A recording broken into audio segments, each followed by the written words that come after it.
Good morning and welcome all to the first episode of the Heclapar versus Wirraway's play-by-mail campaign. While this is the first episode, we're actually beginning on the 24th of December, 1941, so we've been fighting for a couple weeks. I am the Japanese, while Heclapar is the forces of the imperialist allies. Ah, American destroyers moving up the coast of Australia. I wonder if they're screening his carriers.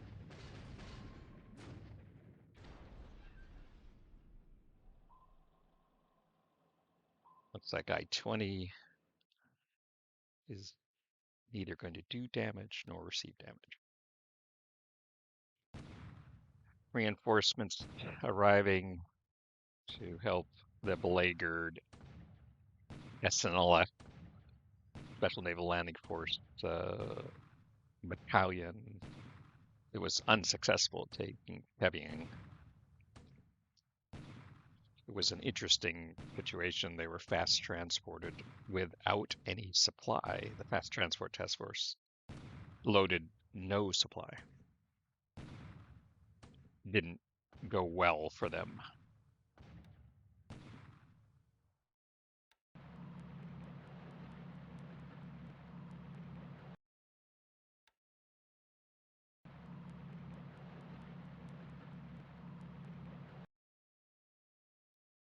Taking Cocos Island,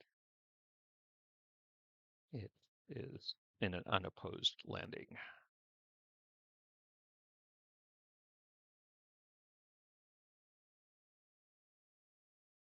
Be interesting to see what he does with his air forces this turn. I finally got bombers to fly over Manila last week after almost a week of trying. I think it was primarily a morale issue. And my bombers wouldn't fly, and he had ships repairing in Mill Harbor with no cap. They finally flew last turn, sunk a submarine being repaired, and damaged other ships. He has these PT boats well off the coast of Manila. Not sure what they're doing.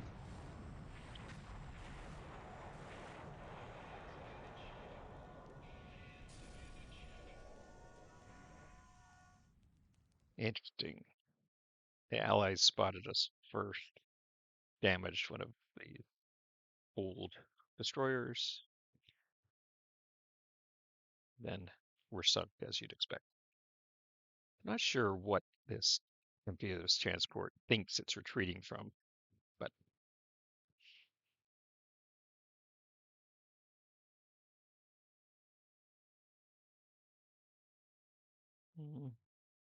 Betty's patrolling.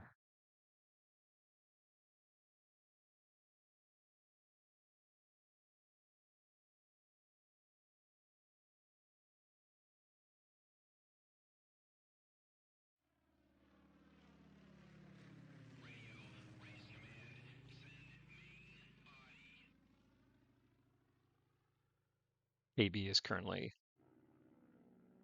just off the southern coast of Java on its way to its next operational theater. Oh, yep, Cap is here. Looks like the Zeros are going after P-35s. When the P-40s arrive, that might be a little problematic. We'll see. Yeah. Generally looks like a slaughter as you'd expect. Heclapar likes to carefully manage his altitudes, and my bombers went in last turn. Finally, have I said that again before? At 15,000 feet, and as I expected, he set his fighters 1 to 2,000 feet above. Zeros started off well above him. we'll see what the final numbers are, but I suspect it's 4-1, 5-1, as you did. Situation.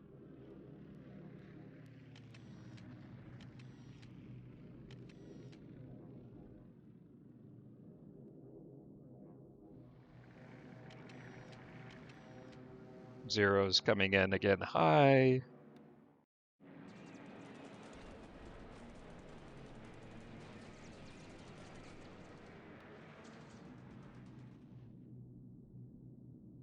My bombers are hitting his one core, holding the river line along the On King Road.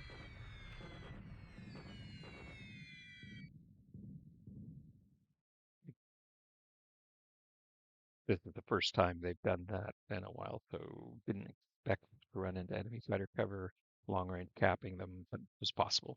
He anticipated it, but he didn't appear to choose to do it.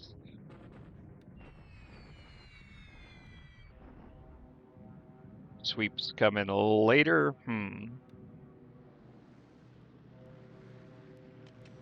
Kojo's up way high. Should be very one-sided.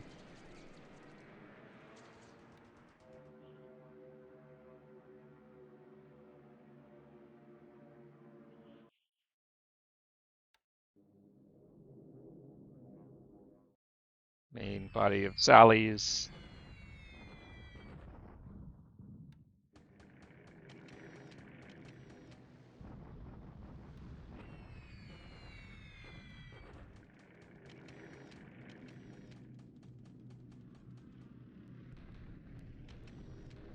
Oh, the Dutch unescorted are trying to hit my transport landing on southern Java. Unfortunately, the Akagi fighters are long-range capping. Going to be bad for the Dutch. Yep, they didn't hit anything. No surprise.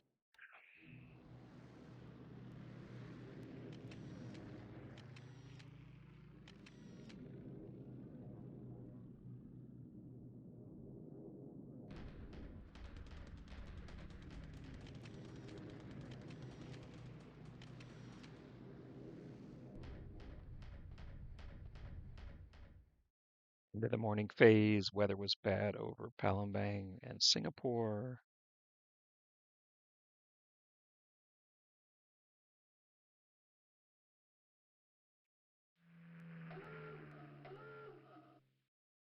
Submariners probably damaged in my original strike, so Manila repaired enough, so he's trying to get it to Australia.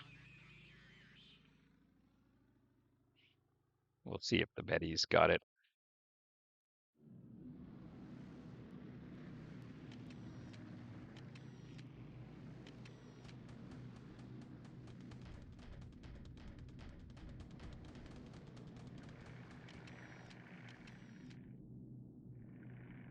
Hmm.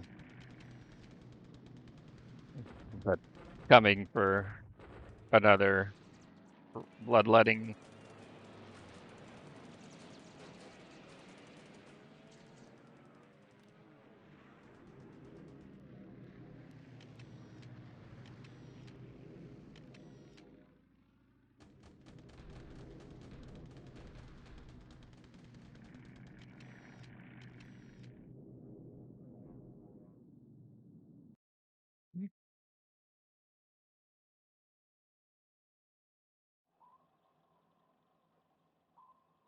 The Pearl's been trying to interdict reinforcements flowing into Mersing. Probably no significant damage.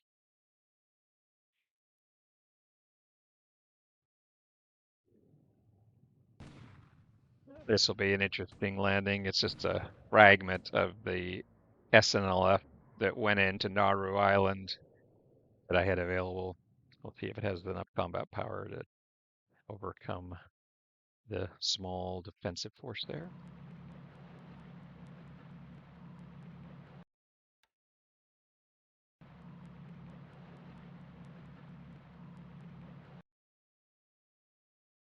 SNLF is making their landing on southern Java. We'll see. Relatively clean, unopposed.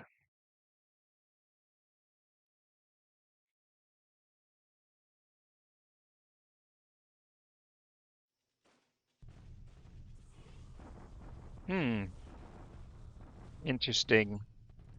Doesn't have a lot of defenders in this mountain rough heck that has supply.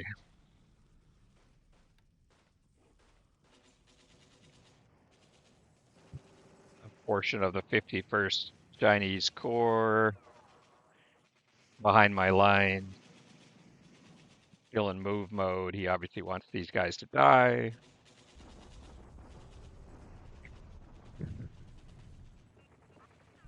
I don't have enough combat power to break through in the mountains along the northern route to Xi'an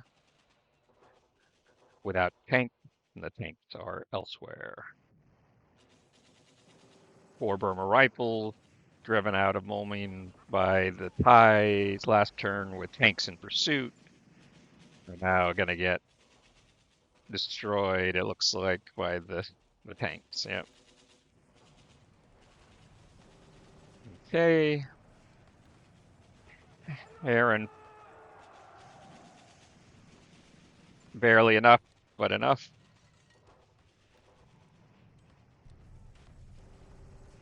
Unopposed, the small company take Cocos Island. I'll have to reinforce it. Cocos Island and atoll can be developed into a serious long-term threat against the oil in the Dutch East Indies. Just taking Kwanton. He's withdrawn his British troops inward to Kuala Lumpur. Like the airfield, it's within coordination range of the air headquarters at Kota Bharu, so I can put fighters there, and maybe I'll get better sweep coordination than I'm getting with the fighters out of coordination range. Not sure why he's expending the ammo there. Same here. ×3 terrain probably doesn't have enough combat power to take those.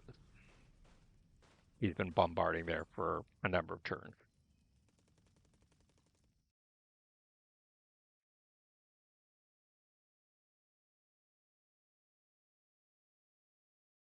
While the turn is running through its final phases, just update you that our primary focus in upcoming operations is to take Singapore and land at Palembang and begin reducing the forces he's accumulated at Palembang while also taking southern Java. Goal is to remove any large airfields within B-17 range of Palembang when it falls. Let's jump to what happened. Doesn't look like my minesweepers. Yeah, minesweepers finished 1 hex short. So I'm going to have to potentially reorganize my landing for next turn because I was hoping, though it's not a surprise they didn't make it, that the minesweepers would get there and get a chance to identify how many mines he has here. Recon says 13,000 troops, almost no gun. Yes, engineers mostly. That would be typical. Not sure how exactly he got him there. He had a couple small ATs that were undamaged that I assume were running back and forth at full speed under the nose of the Betty that's Wong. Anyway, we've got 4 armor regiments available. Once the SNLF units have determined how much combat power there is, of what type, then we'll commit the armor if needed to reduce it to the point where we can take it from heavily disrupted units. Let's just check our landings at Mersing. 33rd Division is almost completely landed. We have 4 divisions now, with 4th Division uh, ready to arrive tomorrow.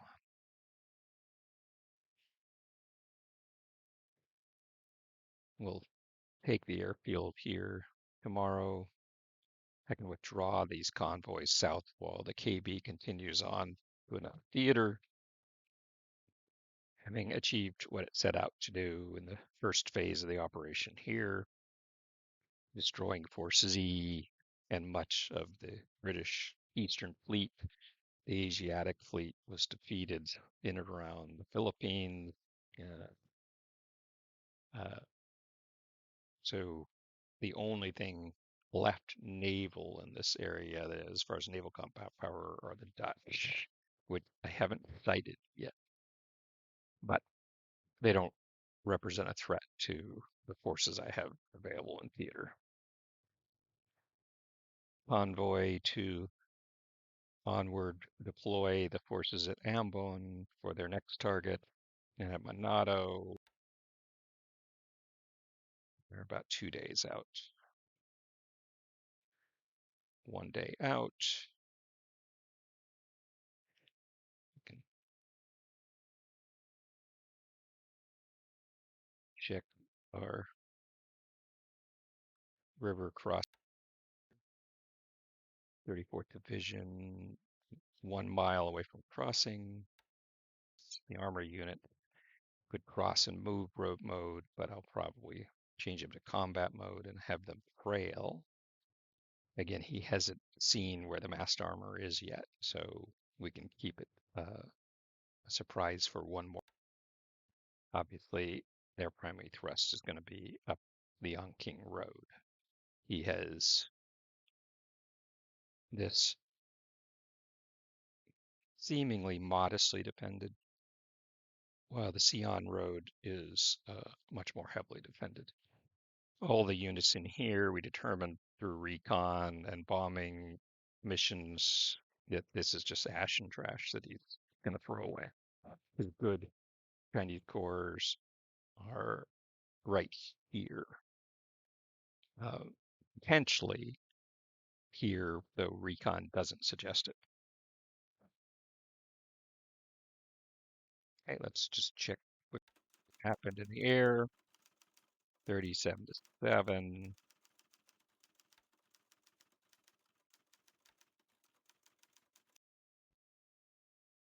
43 Allied losses. 10, 10, sorry, 14 and 10, 24, 32, 39, 45, 46 to 43. To 3 are overstated. I suspect it's in the Dutch because I didn't see 10 Dutch bombers even engaged. But the good news is, you can see he's lost P-40Es and P-40Bs that started in the PI have essentially been destroyed. 0 losses, 6. Ooh, lost to Tojo. That's, their rare asset at this point. I don't typically spend a lot of time worrying about individual pilots, but I know others.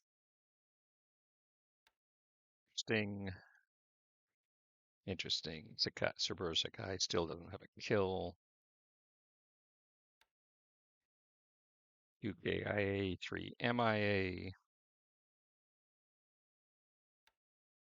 Oop, lost a experienced Tojo driver too. Not ideal. He has nothing really left in the Philippines. I've been reconning down here. I don't see any sign of these dashing fighters.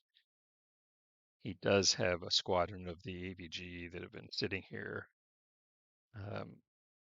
So they could, I haven't done the math, assuming they haven't been upgraded to E models, but I suspect they could make the distance and reinforce Manila. we'll think about that, how I want to approach the next turn. He still has, according to Recon, a submarine in Manila, some other valuable ships. That BD is actually the Marblehead. She was damaged in fighting uh, around my southern invasion. Okay. And I expect now that his carriers are here, don't haven't got a sniff of them in the last couple, probably a week. They could be making their way around the bottom of Australia at this point. You have fighters, zeros here. Got some just barely post World War One light cruisers. I think this is a AVP and a very small AKL. I think the 4th Division is finally just about reassembled. It was widely dispersed during the chaotic first couple of days of landing, so Canoe detachment is left to land and then finally organize the 4th Division.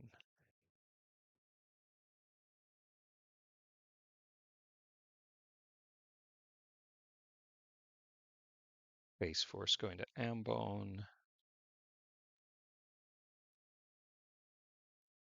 Where are my reinforcements for Marcus? And Wake, they're over here. I'm very exposed along the eastern side of my perimeter because I didn't do a turn 1 Pearl strike. 5th Fleet, yeah, 5th Fleet reinforcements. Okay, well, we'll force some landings at Palembang, see how bad the mines are, get a sense of what his forces are the next day or two, and then commit massed armor if needed to reduce it. Build our peerage head on southern Java and land reinforcements. Those are probably almost a week away. But the goal is to take Sora Baja in the next 10 days or so. We'll see how that goes. I need to reinforce Cocos Island.